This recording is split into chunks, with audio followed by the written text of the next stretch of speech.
एक पार्ट तो छूट गया ना। तो अब आप हमको ये बताइए कि इन दोनों पार्ट को मिला के नरेशन बनेगा, इन दोनों पार्ट को मिला के नरेशन बनेगा, या फिर टॉपिक के अकॉर्डिंग सिर्फ इसको नरेशन होगा? दोनों मिला के नरेशन बनेगा। Yes okay okay. अब ध्यान दीजिए, हमने कहा कि इसको नरेशन बोला जा सकता है। यहाँ पर आप हमको ये बताइए, यहाँ पर आप नरेट कौन सा पार्ट को करिए? किसी को जा करके कौन सा पार्ट बताना है? स्पीच। तो जिस चीज को आप नरेट कर रहे हैं वही तो टॉपिक बनेगा ना। नहीं समझ आए?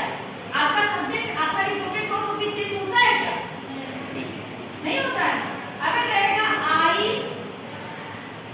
I said, रहेगा the teacher said, ठीक है, मेरा रिपोर्टेड वर्क है ये, मान लीजिए, तो क्या ये चेंज होता है क्या? नहीं होता है ना। चेंज कहाँ होता है? रिपोर्टेड स्पीच में। क्यों? क्योंकि यही वाला पार्ट हमको क्या करना है? नरेट करना है, बताना है, सुनाना है किसी को जाकर। ये तो यही रहेगा कि देखो उसने कहा। अब ये उसने कहा तो चेंज नहीं हो सकता। चेंज क्या होगा? उसने कहा कि, है ना, मैंने क्या किया? मैंने कब एक मूवी देखी थी। अब इसको अगर हम लोग चेंज करेंगे बेटा इनडायरेक्ट में, तो क्या लिखेंगे? He said that, yes, आगे किस जगह पर? हाँ, ये किससे बोल रहा है? हमसे बोल रहा है, मुझसे बोल रहा है। तो he said that I, ये कौन सा टेंस है? ये है present perfect tense. Past perfect tense कौन से में करना है? पास्ट परफेक्ट नहीं होता है। तो हैव की जगह पर क्या है? हैड आ जाएगा। हैड आ जाएगा। Very good. अब बाकी वाच मूवी और इन्वर्टेड कॉमा को हटाने के लिए हमने क्या करा है? दैट किया। अब आप इस सेंटेंस को देखकर बताइए यहाँ पर क्या क्या चेंज हुआ है? क्या क्या चीजें हैं जो हमने चेंज करी?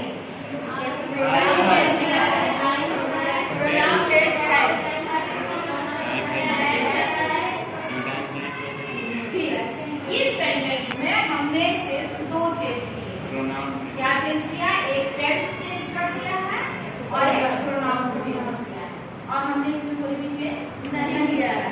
हम जानते हैं कि इन्वर्टेड कॉमा को हटाने के लिए एज पर ग्रामेटिकल रूल हमें दैट का यूज करना है। किस सिचुएशन में? जहां पर कि अफर्मेटिव और नेगेटिव सेंटेंस हो रहे हो, अफर्मेटिव और नेगेटिव सेंटेंस हो रहे हो, या फिर यूनिवर्सल ट्रुथ की बात कर रहे हो, वहां पर इन्वर्टेड कॉमा हटाने के लिए हम दैट का यूज करते हैं। रेस्ट चीजें जो होती हैं as per the rule, change in pronoun, change in tense, change in time, उस अकॉर्डिंग हम उसको चेंज करते हैं। ठीक है। इंटरोगेटिव सेंटेंस में क्या होता है? कल आपको बताया गया। अगर मान लीजिए यहाँ से समझ आ गया सबको? अगर मान लीजिए शांत हो जाइए बच्चे। अगर मान लीजिए मैंने इसको बना दिया have you watched a movie और क्वेश्चन मार्क। इंटरोगेटिव सेंटेंस है या नहीं है? इंटरोगेटिव सेंटेंस है ना? Yes sir. ठीक है। आप इसको चेंज करा करिए। तो कल हम बता चुके हैं कि इंटरोगेटिव सेंटेंस को चेंज कैसे किया जाता है। पहले जानेंगे। पहले ये बताइए कि जब इंटरोगेटिव सेंटेंस के डायरेक्ट स्पीच को हम इनडायरेक्ट स्पीच में कन्वर्ट करते हैं तो क्या वहां पे क्वेश्चन मार्क रहता है? नहीं रहता है। नहीं रहता है। सबसे पहली चीज ये दिमाग में आपको रखना पड़ेगा। ठीक है। अब चेंज करें। क्या लिखा? वेदर या हमने कहा था कि क्वेश्चन जब इंटरोगेटिव सेंटेंस रहता है डायरेक्ट स्पीच में तो हम इन्वर्टेड कॉमा को हटाने के लिए वेदर या इफ का यूज करते हैं। हम यहाँ पर आपकी सुविधा के लिए दोनों लिख रहे हैं। ठीक है। ऐसे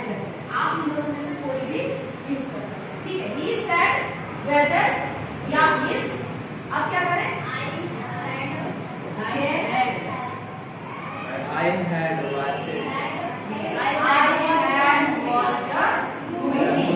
अब यहाँ पर एक चीज होगा, यहाँ पर एक चीज है जो कि चेंज होगा। क्या चेंज होगा कि जब क्वेश्चन है तो इसका मतलब ये जो ही है ये क्या कर रहा है, ये मुझसे पूछ रहा है ना, ये मुझसे क्या कर रहा है, पूछ रहा है। तो हम इस सैड को आस्क में, क्योंकि उसने क्या करा है, उसने मुझसे पूछा है ना। तो जब भी ऐसे इंट्रोगेटिव सेंटेंसेस के डायरेक्ट टू इनडायरेक्ट कन्वर्ट करना है तो ये आपको ध्यान रखना पड़ेगा कि आपको इसमें आस्क लगाना है, क्योंकि क्वेश्चन हमेशा क्या होता है, पूछा जाता है। ठीक है, क्वेश्चन हमेशा पूछा जाता है। तो ये हमारा